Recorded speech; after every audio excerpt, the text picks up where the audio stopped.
মাকে বলে গো বুড়ি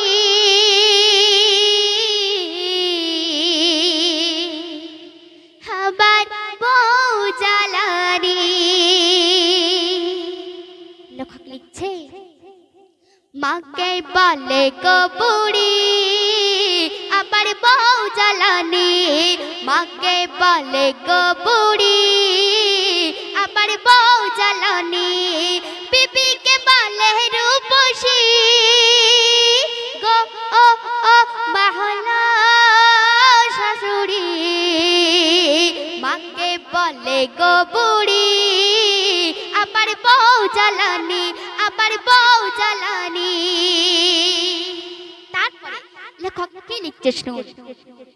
দোতা বীজ করে স্বামীকে ফুক মারে মায়ের কলিজা বেটা মাকে মারে ঝেটা। শাশুড়ি বলে গোতাই রাখো মোর ঘর জামাই দিয়েছো মোটর গাড়ি থাকবো গো তোমার বাড়ি। মাকে বলে গো বুড়ি আবার বউ জ্বালানি। মাকে বলে গো বুড়ি আবার বউ জ্বালানি। বিবিকে বলে রূপসী গো ও ও মহলা শাশুড়ি। মাকে বলে গো বুড়ি আবার বউ জ্বালানি। তারপরে লেখক আর কি লিখছে শুনুন। বিবিকে মাথায় তুলে মাকে গেল গো ভুলে মাকে ওই না খেতে দেয় বিবিকে সান্ত্বনা দেয়। শাশুড়ির ডেকে ঘরে বিরানি পাকাইও রে মাকে ছাড়ালো বাড়ি শাশুড়ির দিল শাড়ি। মাকে বলে গো বুড়ি আবার বউ জ্বালানি।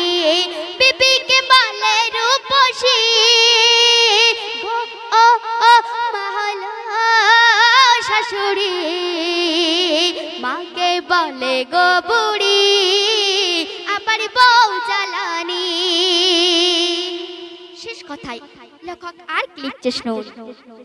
শোন ও গোলের ছেলে মাকে ওই কষ্ট দিলে নবীর ওই পাক জবানে বলিল মায়ের শানে কবরে আজব হবে জাহান্নামী হতে হবে।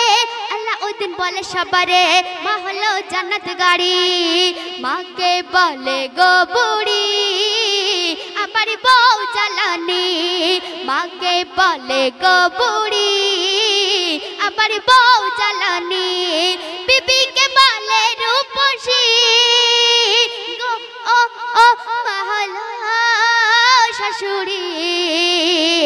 মাকে বলে গো বুড়ি আবার বউ জ্বালানি আবার বউ জ্বালানি।